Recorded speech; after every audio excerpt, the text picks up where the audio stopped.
Hey, ¿qué tal parceros y parceras amantes de las dos ruedas? Mi nombre es Andrés y sean bienvenidos aquí a su mejor canal de motos, las 1001 rutas. Hoy parceros con un nuevo duelo, dos pesos pesados se enfrentan, la Suzuki GZ 150 y la Suzuki GN 125. Antes de que me empiecen a decir que esta comparativa no tiene sentido, que es desproporcionada porque una moto es 150 y otra 125, les voy a decir por qué decidí hacerla.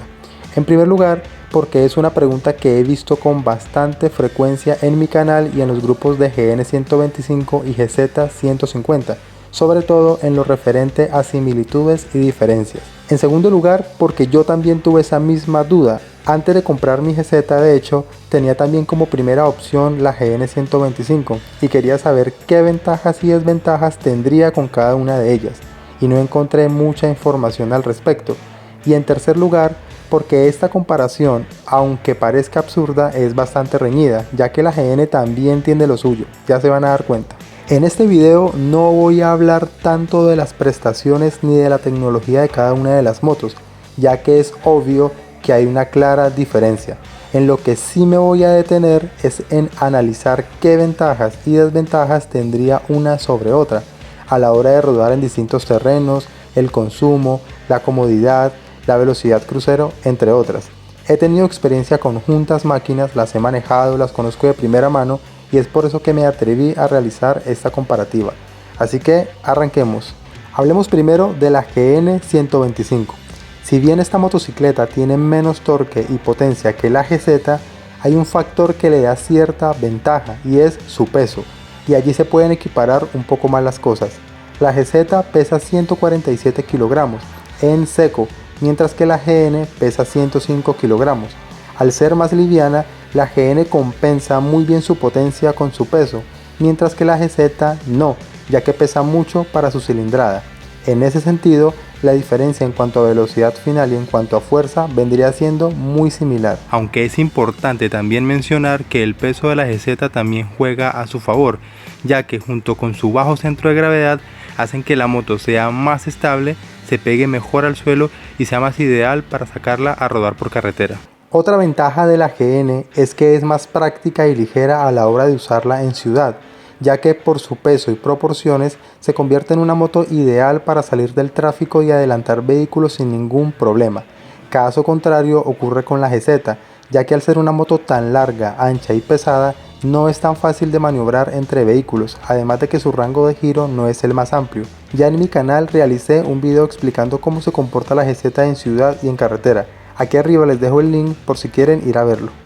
Otra de las ventajas más notorias y el argumento número uno de quienes deciden comprar la GN por encima de la GZ es que la GN es una moto todoterreno, versátil, guerrera en montaña y en terreno destapado.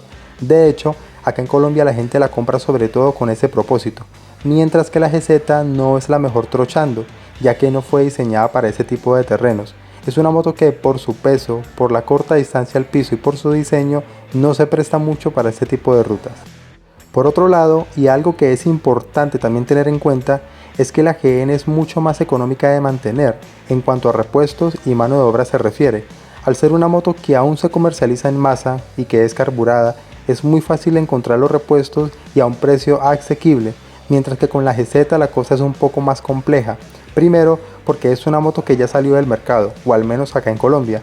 Esto hace que la moto se desvalorice con el paso del tiempo y que los repuestos cada vez sean más exclusivos y costosos. Ahora bien, con esto no quiero decir que no se puedan conseguir repuestos, sí se consiguen, pero son más costosos que los de la GN.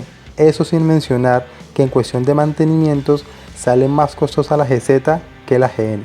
Bien, ahora pasemos a la GZ 150. Una de las principales ventajas de esta moto sobre la GN, sobre todo en carretera, es que el motor no vibra tanto cuando la llevamos a altas revoluciones. Podemos subirla hasta los 90 o 100 kilómetros y el motor se va a sentir suave y sin ruidos extraños, mientras que en la GN sí se sienten más las vibraciones a altas revoluciones. Ojo, esto no quiere decir que la GN se vaya a desbaratar, simplemente que el motor sufre un poco más, obviamente debido a su cilindrada. En ese sentido, podemos alcanzar una velocidad crucero más relajada con la GZ que con la GN. Claro, ustedes dirán, pero es que es una 150 contra una 125. Y sí, eso lo sé, pero menciono este dato porque sé que muchos usan las dos motos para viajar, por su comodidad y demás, y es una de las dudas que más inquieta a los que están por decidirse entre alguna de las dos.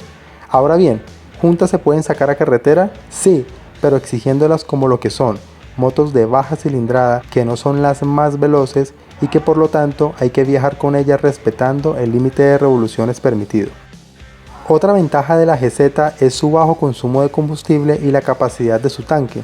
En promedio, la moto tiene un rendimiento de 130 a 140 km por galón aproximadamente, gracias a su sistema de inyección electrónica, y su tanque tiene una capacidad de 3 galones.